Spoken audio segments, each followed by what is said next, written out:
¿Te imaginas cumplir 18 años y verte obligado a entrenar como soldado, patrullar las fronteras de tu ciudad y jurar lealtad absoluta a sus leyes y dioses? En la antigua Grecia esto no era un simple ritual de madurez, sino un deber inquebrantable que moldeaba la identidad de cada ciudadano. La efebía no solo preparaba a los jóvenes para la guerra, sino que los convertía en guardianes de la polis, defensores de su cultura y herederos de una tradición que con el tiempo pasó de ser un símbolo de honor a convertirse en un privilegio de la élite. Pero, ¿cómo era realmente la vida de estos jóvenes? ¿Qué secretos esconde el juramento que los vinculaba de por vida a su ciudad? Desde las marchas agotadoras en el Pireo hasta los debates filosóficos en la Eclesía, nos adentramos en la formación de una de las figuras más emblemáticas del mundo griego. Un viaje a través del honor, la política, la traición y el legado de los efebos que marcaron la historia. ¿Estás listo para descubrirlo? ¿Qué era un efebo? Orígenes y concepto. En la antigua Grecia, todo joven varón debía demostrar que era digno de su ciudad. A los 18 años entrenaban en una etapa decisiva, un riguroso periodo de formación que los preparaba para la guerra, la política y la religión. Inicialmente en el siglo V a.C., este periodo formativo representaba una transición natural a la adultez. Sin embargo, con las reformas de Licurgo a finales del siglo IV a.C., se convirtió en un sistema estructurado y obligatorio que, además de preparar soldados, moldeaba ciudadanos con un alto sentido de responsabilidad cívica. No todos los jóvenes podían ingresar en la efebía. Solo los hijos legítimos de ciudadanos atenienses eran aceptados, una norma que Pericles reforzó en el 451 a.C., al exigir que ambos padres fueran atenienses. Entre los efebos más célebres de la historia se encuentran Arístides, el justo, quien luego se destacaría en la política ateniense, y Temístocles, quien usó su conocimiento estratégico para consolidar el poder naval de Atenas. Al ser admitidos, los jóvenes iniciaban un entrenamiento de 2 años, en el que aprendían el uso del oplón, escudo, la dorata, lanza, y el combate de falange o plita, además de recibir instrucción en filosofía, derecho y estrategia militar. Más allá de la instrucción militar, la efebía inculcaba un sentido de deber cívico y lealtad hacia la polis, valores que se reflejaban en el juramento de los efebos, un texto auténtico de la época, registrado en inscripciones y citado por autores como Aristóteles y Plutarco. Este juramento sagrado, recitado por los efebos en el templo de Aglauro, era un compromiso solemne de fidelidad a Atenas y a sus leyes. Su contenido, grabado en piedra en diversas inscripciones antiguas, refleja el ideal ciudadano que los griegos promovían en su juventud. El fragmento más relevante del juramento es el siguiente: no deshonraré estas armas sagradas, ni abandonaré a mis compañeros de batalla en la línea de combate. Defenderé la patria, solo y con mis compañeros. No dejaré que la ciudad sufra daño alguno y la fortaleceré, en lo posible, con mi pensamiento y mis fuerzas. Obedeceré las leyes establecidas y a las que en el futuro se establezcan sabiamente. Si alguien intenta destruirlas, no lo permitiré y lucharé en su defensa solo y con mis compañeros. Honraré las tradiciones de mis antepasados y con testigos los dioses Aglaurio, Hestia, Anialio, Ares y Atena, Areia, que así se cumpla. Este documento histórico nos ofrece una ventana a la mentalidad ateniense y a su noción de ciudadanía, basada en el honor, la lealtad y la participación activa en la vida pública y militar. Más allá de su entrenamiento físico, los efebos eran preparados para asumir un papel fundamental en la defensa y preservación de su ciudad, transmitiendo el compromiso de fortalecer y proteger a Atenas con su mente y su cuerpo. Sin embargo, este modelo no era exclusivo de Atenas. Otras ciudades-estado griegas también desarrollaron sistemas de formación juvenil, adaptados a sus propias necesidades y tradiciones. El modelo ateniense fue el más influyente, pero no el único. Otras polis como Esparta, Creta y Rodas adaptaron la efebía a sus propias necesidades, con diferencias notables. En Esparta, la educación militar comenzaba desde los 7 años con la gogé, un proceso mucho más severo que la efebía ateniense. Sin embargo, tras la expansión de Alejandro Magno, la efebía comenzó a perder su carácter ciudadano y se convirtió en un privilegio reservado para las élites aristocráticas. En muchas ciudades helenísticas ya no era un requisito militar obligatorio, sino una institución exclusiva para jóvenes de familias acomodadas, que combinaban educación filosófica, formación en etiqueta cortesana y entrenamiento físico como símbolo de prestigio. Así, mientras en el pasado la efebía garantizaba la preparación de los ciudadanos para la defensa de la polis, ahora era un distintivo de estatus dentro de la nobleza urbana. Con la llegada del dominio romano en el siglo II a.C., la efebía se alejó aún más de su función militar y se convirtió en un programa de educación simbólica, más centrado en la instrucción retórica y la participación en ceremonias cívicas. En algunas ciudades, especialmente en Atenas, se transformó en una institución cultural y honorífica, donde los jóvenes recibían enseñanzas en filosofía, historia y política, pero sin el entrenamiento militar riguroso de épocas anteriores. En otras regiones, como Esparta, se conservó un enfoque más marcial, aunque cada vez con menos relevancia práctica en el contexto del mundo romano. La efebía ateniense, entrenamiento y vida cotidiana. Cuando en el 338 a.C., tras la batalla de Queronea, Filipo II de Macedonia se impuso sobre las fuerzas combinadas de Atenas y Tebas. Muchos ciudadanos atenienses juraron proteger su ciudad antes de cualquier amenaza futura, pero no todos estuvieron a la altura de este juramento.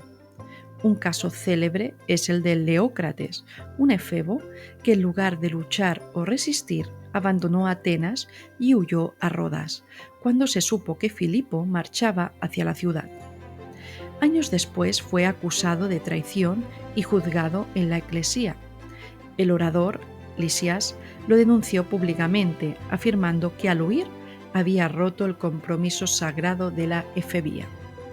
Este juicio mostró cuán serio y sagrado era el deber de un efebo y cómo su rol no se limitaba solo a la formación militar, sino que se extendía a su compromiso con la identidad y la supervivencia de Atenas. Con el paso del tiempo, la efebía dejó de ser un simple periodo de transición para consolidarse como una institución oficial y organizada respaldada por el Estado. Así que su formación ahora no solo buscaba instruir a los jóvenes en la guerra, sino que también prepararlos para participar activamente en la política y en los rituales religiosos de la polis.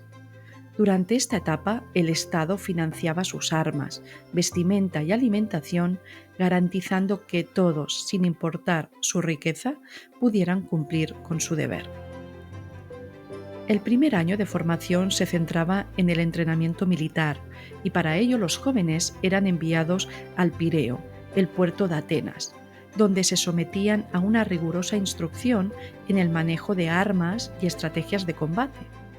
Allí, bajo la guía de los paidótribes, entrenadores físicos y estrategas militares, aprendían a usar el oplón, el escudo pesado, la dorata, la lanza y el chifos, espada corta, armas esenciales del guerrero hoplita. También se ejercitaban en el combate cuerpo a cuerpo, el tiro con arco y el lanzamiento de jabalina, además de realizar marchas prolongadas, con armadura para fortalecer su resistencia. Los efebos no solo aprendían a luchar, sino también a sobrevivir en campaña, construyendo refugios, preparando sus propias raciones y montando guardia en las fortificaciones costeras para proteger la ciudad de ataques piratas. Durante estos años los efebos no solo recibían esta instrucción en combate y estrategia, sino que también establecían un fuerte vínculo con sus maestros. Filipo II de Macedonia, quien más tarde sería el padre de Alejandro Magno, pasó por un proceso de formación similar en Tebas bajo la tutela del general Epaminondas. Otros efebos destacados como Demóstenes y Alcíbiades, quien más tarde sería general y estratega de Atenas, aprovecharon su educación en retórica para convertirse en influyentes oradores y políticos. De igual manera, Genonfonte, célebre historiador y comandante mercenario, recibió una sólida formación juvenil que marcaría su liderazgo en la expedición de los 10.000. Entre sus instructores se encontraban los paidótribes, también, ya lo hemos mencionado antes, entrenadores especializados en el desarrollo físico y destreza marcial, los sofistas, encargados de la educación filosófica, retórica y cívica, y los estrategas militares, quienes supervisaban la instrucción táctica y la disciplina en la guerra. Para muchos efebos su mentor no solo era un instructor, sino una figura de autoridad y guía, cuyos valores y enseñanzas influían en su vida incluso después de completar la efebía. En la Atenas clásica, este vínculo maestro-discípulo se consideraba esencial para la formación de ciudadanos íntegros y preparados, para liderar en el campo de batalla o en la política. Además, los efebos asistían a ceremonias en templos clave, como el de Zeus o Artemisa, patrona de la juventud y la caza. Antes de completar su primer año, ofrecían sacrificios a los dioses y participaban en festivales como las Panateneas, donde portaban ofrendas y acompañaban la gran procesión que culminaba en la Acrópolis. Estas ceremonias reforzaban su identidad como protectores de la polis y guardianes de las tradiciones ancestrales. El segundo año la formación se trasladaba a un contexto más real. Los efebos eran enviados a las fronteras de Ática, donde asumían un papel activo en la defensa de la ciudad. Se distribuían en torres de vigilancia y fortalezas, protegiendo los caminos y patrullando contra posibles incursiones enemigas. Durante esta fase experimentaban por primera vez la vida como soldados, enfrentando la crudeza de la disciplina militar y la incertidumbre de posibles enfrentamientos. En paralelo a su servicio militar, los jóvenes asistían a la eclesía, la asamblea ciudadana, donde aprendían sobre la política y el funcionamiento de la democracia ateniense. Escuchaban los discursos de oradores como Isócrates y Demóstenes, quienes defendían la importancia de la participación activa en el gobierno de la ciudad. Además, recibían educación en leyes, filosofía y oratoria, aprendiendo a argumentar y debatir, una habilidad esencial en una polis donde todo ciudadano tenía derecho a hablar en la asamblea. Este sistema representaba un auténtico rito de paso que transformaba a los jóvenes en ciudadanos listos para asumir un rol dentro de la polis. Sin embargo, como en el caso de Leócrates, demostró que no todos estaban dispuestos a honrar este compromiso. Aquellos que huían o no cumplían con su deber eran vistos como traidores y podían ser condenados al exilio o, en casos más graves, a la muerte. El efebato en otras ciudades-estado. Los efebos existieron en diferentes polis, con variantes adaptadas a las necesidades militares, económicas y culturales. Mientras en algunas ciudades seguían un modelo similar al ateniense, en otras evolucionó con características propias. Un ejemplo es la inscripción SIC 1028, un texto ateniense del siglo II a.C., que describe cómo la efebía dejó de ser exclusivamente militar para convertirse en un símbolo de identidad cívica. En Creta, el proceso de formación juvenil tenía un carácter más religioso y comunitario. A diferencia del modelo ateniense, aquí los jóvenes vivían separados de sus familias y bajo la tutela de ancianos que los instruían en combate, disciplina y respeto a las leyes. Uno de los aspectos más relevantes de la efebía cretense era el juramento de lealtad a la comunidad, el cual aparece registrado en la inscripción ICIV 179, hallada en la ciudad de Gortina en el siglo III a.C. Y este texto dice lo siguiente: obedeceré las leyes y los decretos de la ciudad sin falta ni traición, y no hablaré en contra de las decisiones de la asamblea. Permaneceré en mi puesto en la guerra y en la paz, como lo hicieron mis antepasados antes que yo. Este documento muestra una diferencia clave con el modelo ateniense, donde los efebos no solo defendían la ciudad, sino que también participaban en la política y podían cuestionar las leyes en la eclesía. En Creta, por el contrario, la prioridad era la estabilidad y la sumisión total al Estado. En polis marítimas como Rodas y Delos, la efebía se orientó hacia la defensa naval y el comercio. En lugar de centrarse en el combate terrestre, los jóvenes eran entrenados en maniobrar barcos de guerra, tácticas de abordaje y navegación avanzada. La inscripción 1 Delos 1417 menciona lo siguiente: los efebos servirán en los barcos de la ciudad, aprendiendo la navegación y las artes del comercio, asegurando que ninguna amenaza alcance nuestras costas sin que ellos lo adviertan primero. Este modelo contrasta con el ateniense y el espartano, ya que en Rodas y Delos la efebía no solo preparaba soldados, sino también capitanes y comerciantes, garantizando la prosperidad económica y militar de la polis. Con la llegada de la época helenística perdió su función militar y se convirtió en una institución exclusiva para la élite aristocrática.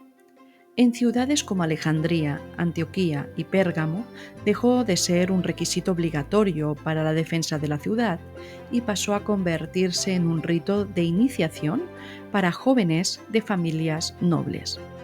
Entre los efebos de este periodo destaca Ptolomeo I Sóter, quien tras su formación se convirtió en uno de los generales de Alejandro Magno y más tarde en el fundador de la dinastía tolemaica en Egipto. La inscripción SEC 46-21-25 hallada en Pérgamo muestra cómo los efebos ya no se formaban como guerreros, sino como futuros líderes políticos y culturales.